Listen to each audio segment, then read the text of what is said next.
Bab 400. Itu berarti Anda diblokir. Arthur Xiao batuk ringan dan ingin menutupi matanya sendiri. Golden Ye jelas belum bereaksi, melihat titik merah yang ditampilkan dan kalimat berikut, lalu menyipitkan mata ke arah Arthur Xiao. Apa artinya? Pesan telah dikirim, tetapi ditolak oleh pihak lain. Sudut mulut Arthur Xiao berkedut sepanjang waktu, dan dia tidak menjawab pertanyaan Golden Ye. Arthur Xiao. Nada bicara Golden Ye menjadi suram, dan matanya menjadi lebih membunuh. Arthur Xiao tertawa dua kali pada bakat ini, dan kemudian dengan lembut menjelaskan, Tuan Muda Ye, ini berarti Anda telah diblokir. Golden Ye, diblokir. Ya. Arthur Xiao mengangguk dengan sungguh-sungguh, itu berarti pihak lain menemukan informasi pribadi Anda setelah menambahkannya melalui teman-teman Anda, dan kemudian memasukkan Anda ke daftar hitam. Dia juga takut Golden Ye tidak mengerti jadi menjelaskannya secara rinci. Berbicara tentang yang terakhir, wajah Golden Ye menjadi suram. Arthur Xiao kemudian menyadari bahwa dia telah berbicara terlalu banyak, dan dengan cepat berhenti, lalu meluruskan pinggangnya dan berdiri tegak lagi. Apakah yang dia katakan barusan akan membuatnya kehilangan nyawa? Tapi itu juga karena Golden Ye tidak mengerti apa-apa, jadi dia menjelaskannya dengan lebih jelas. Pembuluh darah biru di dahi Golden Ye sedikit menonjol, dan jari-jari yang memegang telepon perlahan sedikit mengencang, dan kemudian bibirnya yang tipis melengkung dengan dingin. Dia memblokirku, berarti pihak lain tahu siapa aku. Arthur Xiao mengangguk dengan kaku, seharusnya seperti ini, kalau tidak, dia tidak akan memblokir Anda. Golden Ye tidak berbicara lagi, menatap WeChat dalam-dalam. Dia menambahkannya begitu lama, dan sebagai hasilnya, dia menambahkan dirinya sendiri dan segera memblokirnya. Jika ingin memblokirku, mengapa melewati permintaan sebagai teman? Golden Ye bertanya, merasa kesal. Arthur Xiao mengedipkan matanya dan berkata, mungkin kesalahan tangan. Sudut mulut Golden Ye berkedut, dan kemudian tatapan membunuhnya mengarah ke Arthur Xiao. Ceo Ye, tolong bicarakan masalah ini, lelaki tua itu tidak berani. Dua orang berwajah merah dari pertengkaran sebelumnya memandang Golden Ye dan langsung melemparkan akar masalah kepadanya. Bagaimanapun, tidak berguna jika mereka berdebat, kekuatan untuk menyelesaikannya masih ada di Golden Ye. Siapa yang tahu bahwa Golden Ye mengangkat kepalanya dan menatap mereka dengan dingin, apa? Ekspresi keduanya berubah, Ceo Ye. Arthur Xiao nyaris tidak melirik, dan berbisik, ini tentang pengembangan tanah perusahaan Feng. Oh. Golden Ye melengkungkan bibirnya, aku belum memikirkannya untuk saat ini, mari kita hentikan pertemuan untuk hari ini. Rapat dibubarkan. Setiap orang tidak bisa berbicara. Golden Ye tidak peduli dengan reaksi semua orang, jadi dia bangkit dan berjalan menuju kantor dengan ponselnya. Wanita sialan itu.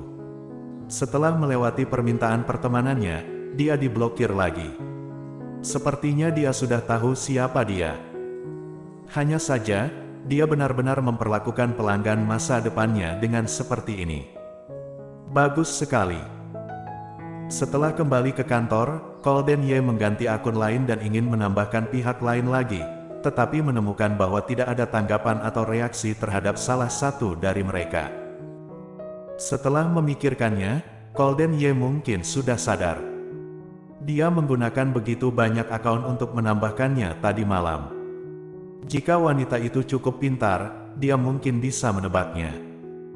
Golden Ye mengerucutkan bibirnya yang tipis lalu meletakkan telepon di atas meja, merasa sangat kesal. Apa yang harus dia lakukan selanjutnya?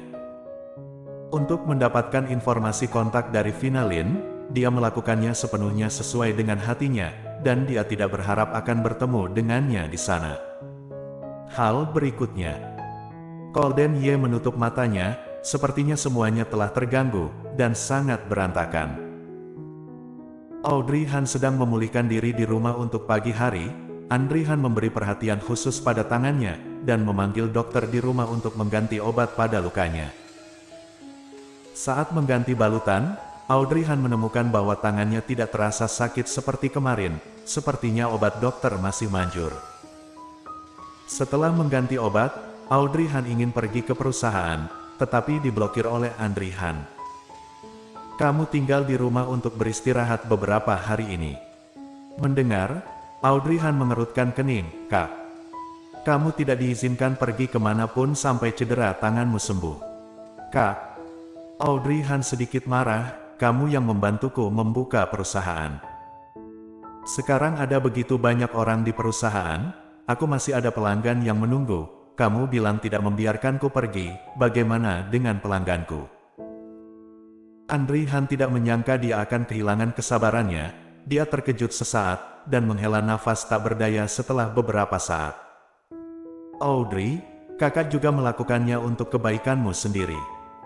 Kamu terluka seperti ini, kakak juga khawatir. Selain itu, apa yang dapat kamu lakukan di perusahaan dengan tanganmu seperti ini? Mendengar desahan Andri Han, Audrey Han terkejut dirinya telah berlebihan barusan. Dia melunakkan hatinya dan memohon dengan suara rendah, Kak, aku tidak akan bekerja. Aku hanya mau melihat bagaimana desain mereka lalu membimbing mereka. Itu saja. Kamu juga sudah bilang tanganku tidak bisa melakukan apa-apa sekarang, jadi aku tidak akan menggunakan tanganku sama sekali, oke? Jadi, kakakku yang baik, aku tahu kamu peduli padaku, aku hanya akan pergi melihatnya sebentar, oke? Pada akhirnya, Andri Han tidak berdaya dengan permintaannya dan hanya bisa menganggukkan kepalanya. Baiklah, biarkan Paman Nan membawamu ke sana. Kamu harus kembali dalam waktu 1 jam. 1 jam sudah cukup. Audrey Han mengangguk puas, terima kasih Kak.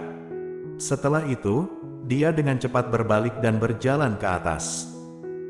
Begitu Glenn mendengar bahwa dia akan bekerja, dia segera melangkah maju dan memeluk pahanya.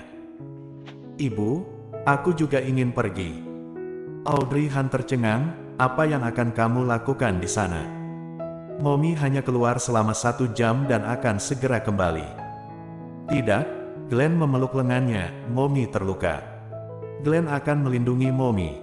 Audrey Han, apa yang bisa kamu lakukan di sana? Merepotkan, kan?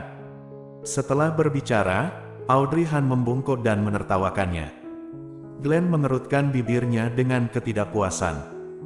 Mommy jahat, malah menertawakan Glenn. Audrey Han hanya menggodanya. Melihat ini, dia tidak bisa menahan senyumannya. Bocah kecil, pergilah jika mau, kembali ke kamar dan kenakan kacamata hitam dan topimu. Oke, kalau begitu Mommy tunggu Glenn ya. Glenn dengan cepat kembali ke kamar untuk berganti pakaian. Audrey Han melihat punggungnya, tetapi sedikit tenggelam dalam pikirannya. Dia bisa bertindak seenaknya ketika dia berada di luar negeri, tapi sekarang dia tidak bisa. Apalagi setelah bertemu dengan orang itu kemarin, dia melihat wajah Glenn yang sangat mirip dengannya, dia selalu merasa ada jawaban yang hampir siap untuk diketahui. Tapi dia tidak pernah berani memikirkannya, ini konyol dan tidak bisa dibayangkan. Sekarang alangkah baiknya jika Glenn keluar dengan menyembunyikan penampilannya, jika tidak, khawatir akan tersebar banyak rumor. Benar saja, berada di kota yang sama sangat tidak nyaman. Bersambung.